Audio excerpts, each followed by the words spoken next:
So yeah. Okay.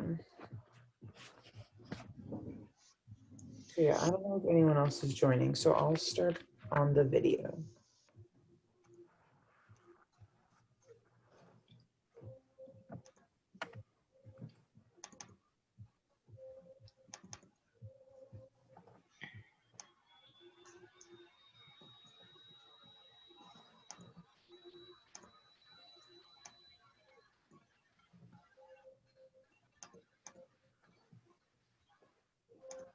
Okay. 17 minutes now. Yeah. Oh my God. Okay. Here we go. Hello everyone, this is the video for chapter 3. In this video, we're going to learn the strategies for companies to expand their businesses to foreign markets. What are the different ways for business to enter a foreign market? Imagine all students in this class decide to start a cookie business, and our brand is M100 Cookies. We registered the company in Canada. Now I need your help on deciding what type of strategy we should use to enter foreign markets, such as the US market, Chinese market, and the European market. When our cookie business enters these foreign markets, we need to decide what kind of strategy we should use. We may or may not use the same strategy for all 3 markets. Sometimes we call this decision an entry mode decision, or decisions of the internalization process, because our business goes from the domestic market to the international market. That being said, please form group 2 or 3 and complete an exercise on the 7 strategies for reaching global markets, or we can also call it the 7 modes of entry into foreign markets.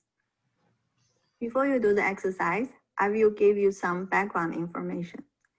If you look at this graph, there are 7 strategies. How can you tell the differences among these strategies?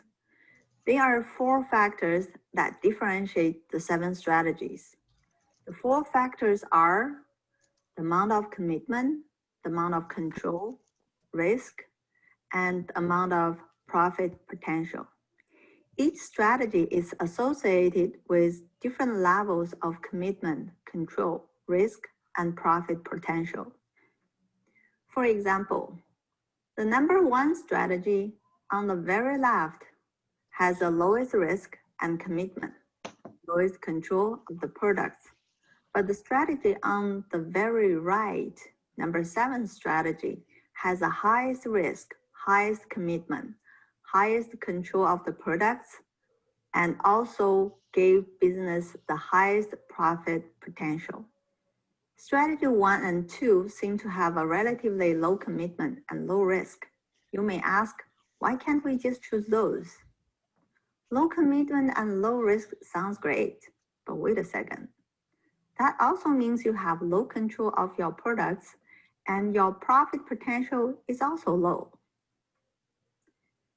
I believe you heard about high risk and high return. That applies to strategies here as well. Now please pause the video and fill in the blanks with your group members. Okay. I just saw Logan, you just joined. We just started the video. And she's describing the 7 different strategies, and we're supposed to fill in the blanks as a group. Cool, thank you. Yeah. Does anyone want to start with like the first one, which is the least amount of risk?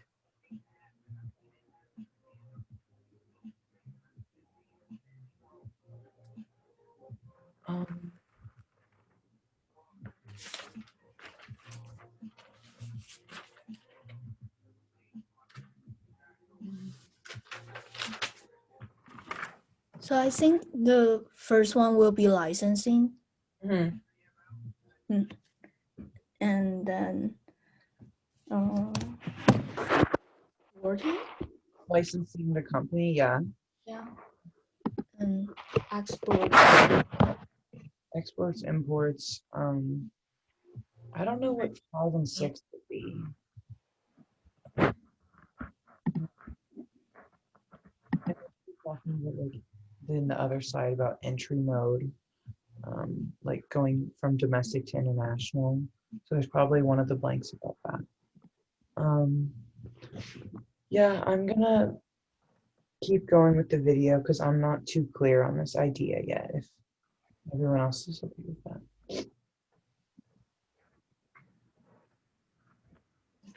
What is the Yeah. first one? First one is licensing. Among the 7 strategies, licensing has the lowest control and risk. Why? Because all a business needs to do is to give another business the right to use its trademark, design, patents, copyright materials. The business won't have much control over how the other business use them, and the business only gets a portion of the money the other company makes. Next is exporting. Exporting also has a relatively low commitment and low risk. Take our cookie business as an example. We just need to find a buyer on the foreign market. If our cookies meet the requirements of the laws and regulations in our home country, Canada, and the target country, all we need to do is to ship the products to the buyer in the foreign market, and we're done. Number 3 is franchising. Number 4 is contract manufacturing.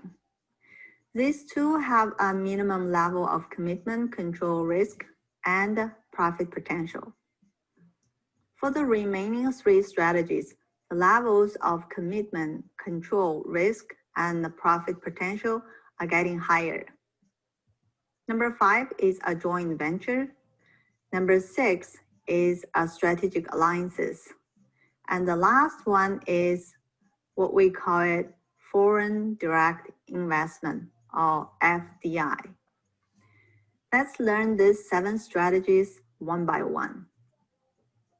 A store sells this t-shirt for $10, but it can sell the t-shirt with Mickey Mouse for $30. These are the identical t-shirts except for the image on the t-shirt. Even the images are very similar. They're both cute mice. Then why the one with Mickey Mouse can sell for a higher price and also have a higher demand from consumers, especially kids? That is the power of licensing. Disney has high brand recognition and consumers like its cartoon characters. So it uses a licensing strategy to expand to the foreign market. What is licensing? Licensing is a global strategy, and it is also one type of entry mode. It means one company, the licensor, competes in a global market by licensing the right to manufacture its products or use its trademark, design, patent to a foreign company, the licensee, for a fee. We call the fee a royalty. In our example, Disney is a licensor and a store in a foreign market is a licensee. The 2 companies have reached a licensing agreement. Disney gives the store permission to put its cartoon characters on the store's products, and the store pays Disney a royalty fee. Disney actually is the largest licensor of consumer products globally. There are different types of licensing. A business can do licensing on technology and patents, such as Microsoft. Microsoft holds patents of the software it has designed, such as Windows and Office. Microsoft has a licensing agreement with other foreign businesses. So those licensees can use its software and pay Microsoft, the licensor, a fee. Companies like DC and Marvel are licensing their trademarks to others. Then licensees can use their logo, design, and characters on the licensee's merchandise. Coca-Cola has global licensing agreements with over 200 licensees. Coca-Cola sells over $1 billion of products each year. In summary, the licensor gives permission to the licensee to use its logos, designs, trademarks, secret formula, copyright materials, patents, and other confidential knowledge.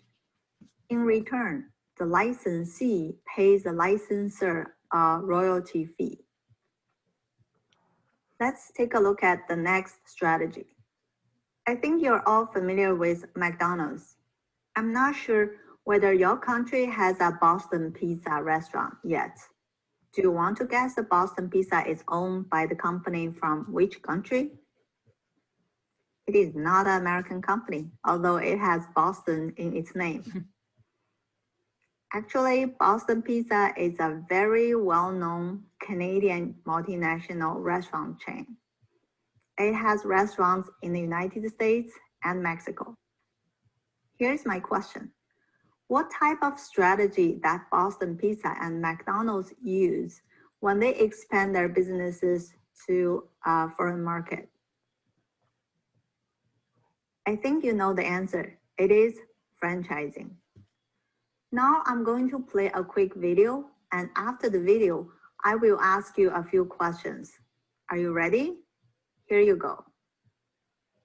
Franchising is a way for successful businesses to expand rapidly, nationwide or worldwide. All franchises begin with a good concept that is easy to copy from location to location. For example, cheap, fast burgers and french fries, or donuts. Then, when a business decides to expand by franchising their concept, they allow other entrepreneurs or franchisees to buy the rights to open up an identical business, helping the franchisor to expand and letting the franchisee become the owner of the new location. The franchisor makes money 3 ways from the franchisee. The first way is when the franchisee buys rights to open up the business. The franchisor and the franchisee enter into a master franchise agreement. Under this agreement, the franchisee agrees to buy all materials for the business from the franchisor, from things like the business sign and furniture to the hamburger patties and the buns needed to make the hamburgers. This is the second way the franchisor earns money from the franchisee. Lastly, the franchisee also agrees to pay the franchisor an ongoing fee equal to an agreed upon percentage of the sales. The franchisee makes money because he is able to keep all of the remaining profits after these costs. However, the franchisee must run the business in accordance with strict guidelines detailed in an agreement, such as how to run their store location and how it must look. In exchange for all these requirements, the franchisor agrees not to open up another store too close to an existing store, so the franchisor doesn't have to worry about competition. Also, the franchisor agrees to provide all advertising and marketing campaigns. Now back to burgers, fries, and donuts. McDonald's and Dunkin' Donuts are 2 of the most well-known franchises that exist today. Across the globe, customers can rely on the consistency of McDonald's products because all McDonald's ultimately follow the same guidelines and purchase their food from the same franchisor, or the taste of a Dunkin' cup of coffee as they purchase the same coffee beans. Franchises benefit from having various store owners because they can expand their businesses faster and easier, and at the same time, people are paying them to help them expand. Also, local store owners know their customers so they can make smarter business choices to keep the franchises profitable. For more information on franchising, visit finlittv.com. Now you watch the video. Can you use your own words to describe what is franchising? What other franchise businesses do you know? Do you know any franchise business in your own country? Who are the franchisors and who are the franchisees? Please pause the lecture video and discuss these questions with your group members.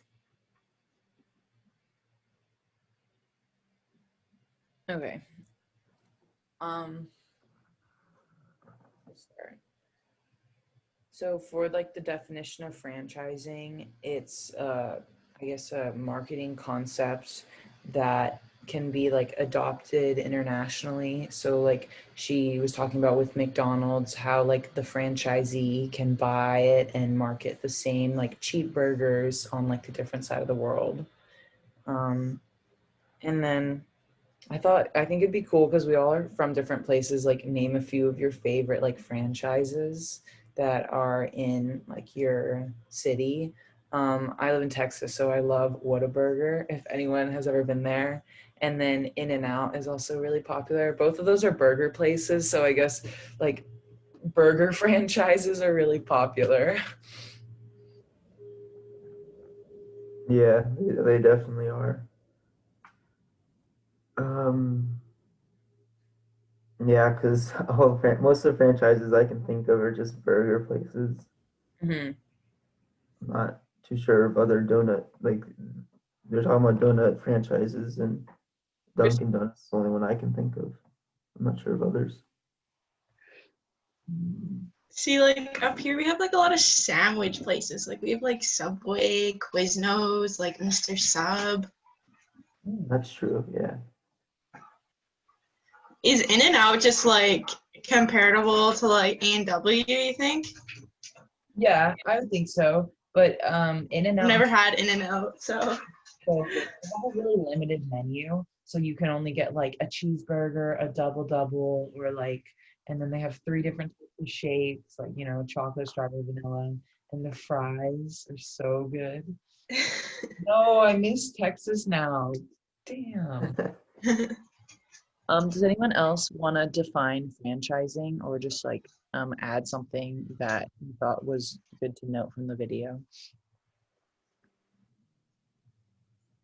Or does everyone get it?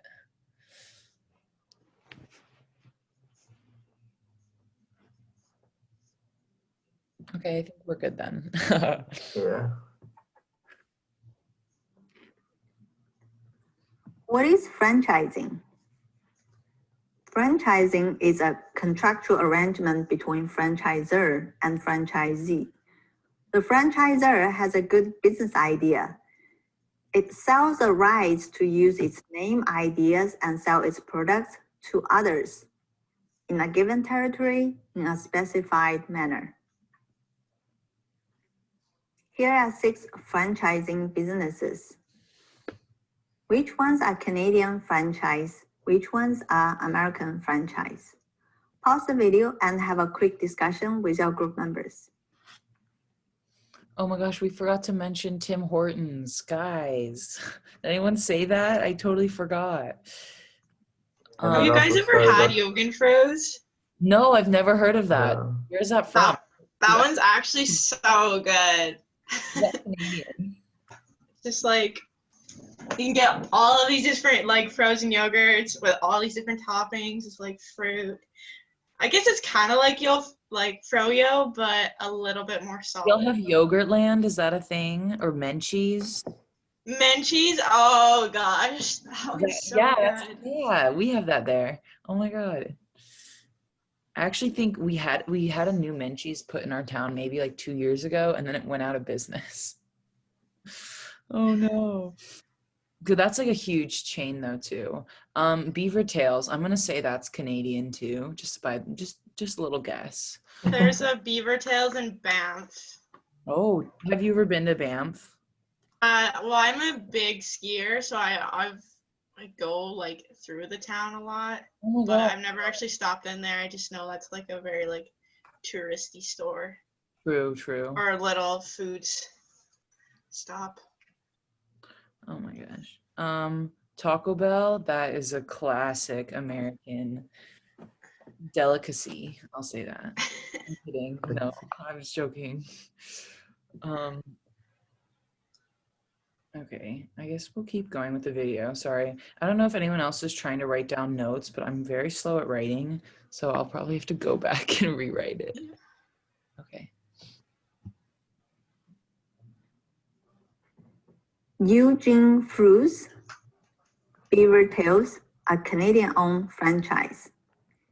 In the previous video, I mentioned that Tim Hortons is owned by a Canadian-US multinational corporation called Restaurant Brands International. So this business is owned by Canadian and US jointly. Restaurant Brands International also owns Burger King. Pizza Hut, KFC, Taco Bell are all US franchise.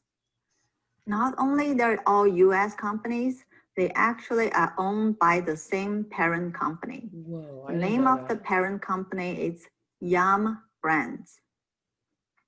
Franchising is a way to scale a business once the business model is proved to be successful. The word scale usually means fast expansion in business. Franchising allows a fast expansion of a business. McDonald's is a good example of fast expansion. Let's look at exporting. You should be very familiar with this concept now. Exporting is selling a company's own goods and services to another country. Here, I want to say thank you to those who have participated in the class discussion by posting the products they found in their own house. I'm inspired by your ideas and answers, and I decide to add your ideas into this video.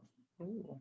Based on your feedback, China has been mentioned the most, and it exports a lot of products to other countries, including electronics such as laptops, speakers, batteries, and furniture such as desks, clothes such as t-shirt, and other accessories.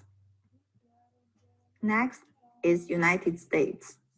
US export products including glasses, cosmetics, and stationery such as highlighter, flashcards. Here are other Asian countries export products. For example, Japan exports cameras, pens. South Korea exports cosmetics and other accessories. Additional Asian countries that export products are India, Vietnam, Thailand, Philippines, and Indonesia. We have 3 European countries. Germany exports contact lenses and pens. Italy exports sunglasses and wallet. France exports cologne. We have 1 Latin American country, Cuba. Cuba exports paintings. Many of you have shared your products on Canvas. I may not list all of them here, but I still want to thank you for your inputs. In this course, you not only learn from the professor, you also learn from each other. I'm very happy to see that majority of you are actively participating in the class discussions. Please keep up the good work. Next time, when you see those big shipping containers on the port or in Vancouver, you know those containers carry the products exported from other countries and eventually purchased by consumers like you and me. I will continue to introduce the remaining 4 strategies in the next video. In the meantime, happy learning.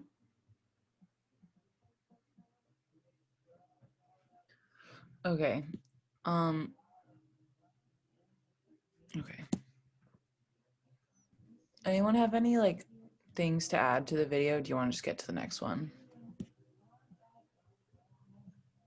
Probably just go to the next one. Oh no. Oh no. There we go. Okay, we got 3 more. We got this. I think I'm gonna head out here because I need to finish chapter 3, like the reading. Monday.com is a Oh, so platform much to track. Wait, can you say that again? Yeah, I think I'm gonna head out here because I need to finish like the reading of chapter 3 and like do all the quiz Yeah. before I dive into chapter 4. Yeah. That's a good idea. So If anyone else wants to do the same thing, I get that. I'm just trying to get these videos done. These look pretty short. So I record this. So Cassie, if you just want to like rewatch it or just watch it on your own time, you're totally fine. yeah, for sure. We'll see or we'll talk again on Monday again. Yeah, Monday at 9 a.m. This schedule works well for Yeah. me. That's okay with everyone else. Yeah, for sure. I just wanted to confirm. Yeah. Okay. I'll talk to you later, Cassidy. Awesome. Thank you. Have a great weekend, guys. Yeah, you All right, too. you too. Wait, so are these 3 videos just YouTube videos? Yeah. Okay.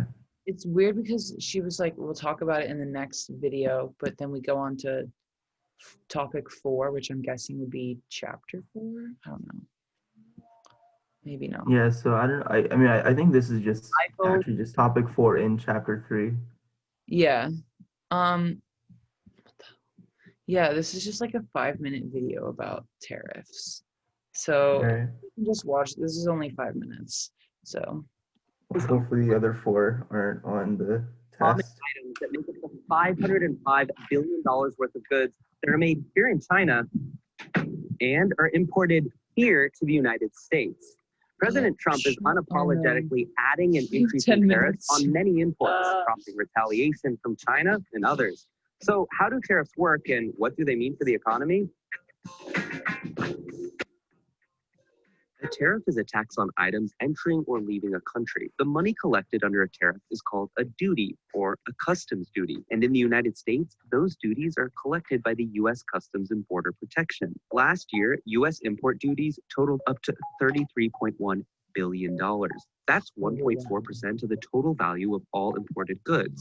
That makes U.S. tariffs among the lowest in the world. But that doesn't mean every item entering the U.S. is facing a 1.4% tariff. There's a huge range. Some items aren't taxed at all, while others, like shoes, are taxed at around 11%. And upping that 11% to something like 25 or 30% can cost the makers of these products a lot, especially when you consider that 98% of shoes sold in the US are made overseas. Let's say I'm buying watches from China to sell at big box retail stores here in the US. Say each watch costs me $10. Add in a 20% tariff to that, and I now have to pay $12 per watch. $2 doesn't sound like much, but if my order is 15,000 watches, my total cost has now gone from $150,000 to $180,000. That 20% tariffs on watches cost me an unexpected $30,000 on goods. So if tariffs cost businesses so much money, why have them in the first place? Well, there's 2 main reasons. First, they raise money. That revenue goes to the general fund of the U.S. Treasury, which helps pay for running the government. Last year, the U.S. collected almost $35 billion in duties. Number 2, tariffs can help protect some domestic industries from competition abroad. Think of it this way. If you're charging Made in China more money, that makes Made in America suddenly seem more affordable. Let's go back to our watch example. If my manufacturer in China is sending over a batch of watches that cost me $12 instead of $10, I might find a cheaper way to make them here in the US to avoid paying that 20% tariff. But my supplies used to make the watch are likely going to need to be imported, likely still from China. And those supplies probably will have their own tariffs too. You can see how this can get complicated. There's another option. I could also potentially buy from another country that's not subject to the tariffs on products from China, like India or Vietnam. That's bad news for China.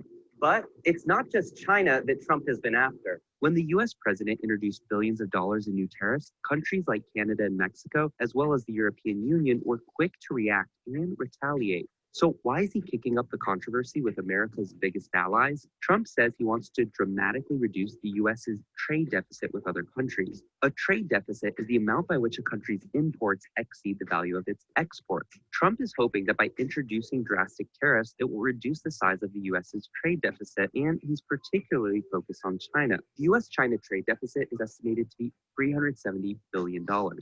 He hopes to reduce it to $200 billion by 2020. So what does all this mean for the consumers? When tariffs are put into effect, the person likely paying for that increase in cost is you and I.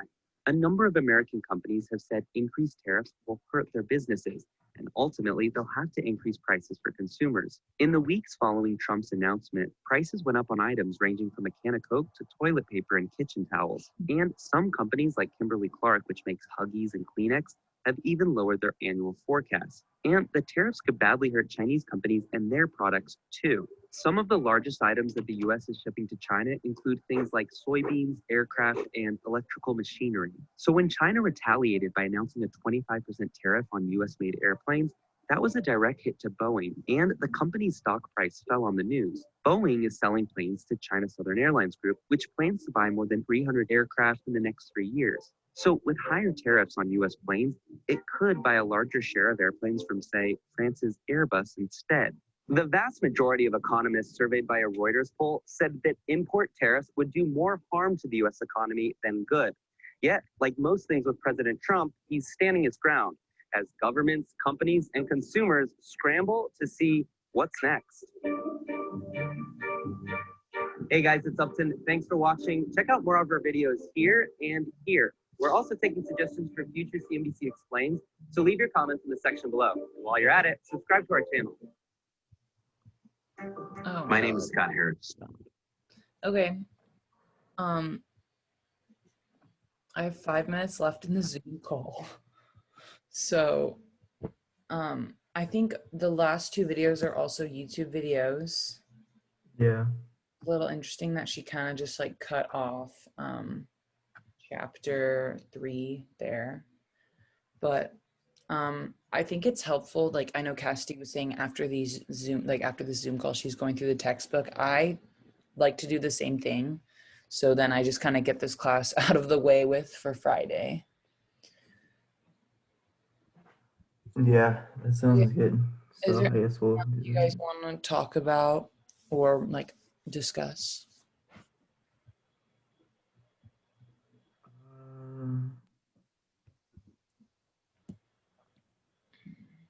Oh, and there's also like the PowerPoint slides, which is helpful because sometimes I miss something in a video. So you can just like go back through that. That is so helpful. Did you guys do the quiz? I have not done Yeah. Okay. Have you? Tomorrow at 3.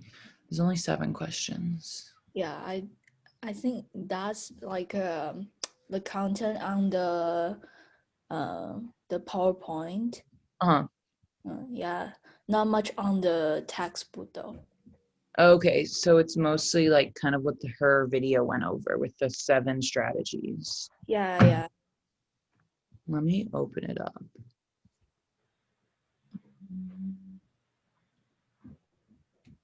If it wants.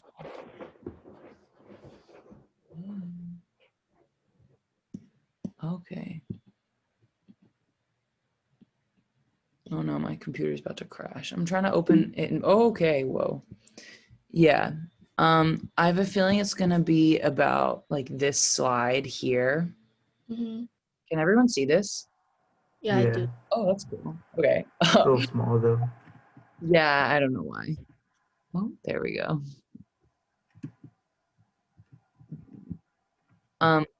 So I have a feeling it's gonna like you have to know all the definitions of the top 7 strategies for reaching global markets.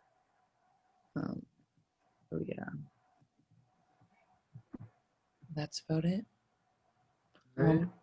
I don't know if in the PowerPoints, she actually goes over way more than like the video because I don't remember talking about like a FDI. Oh yeah, but you need to know offline. Yeah. So I'd say like for this, I'm going to, after like the Zoom call ends, which is 2 minutes, I'm going to go through like these slides. Okay. Yeah. Okay. I'll stop recording.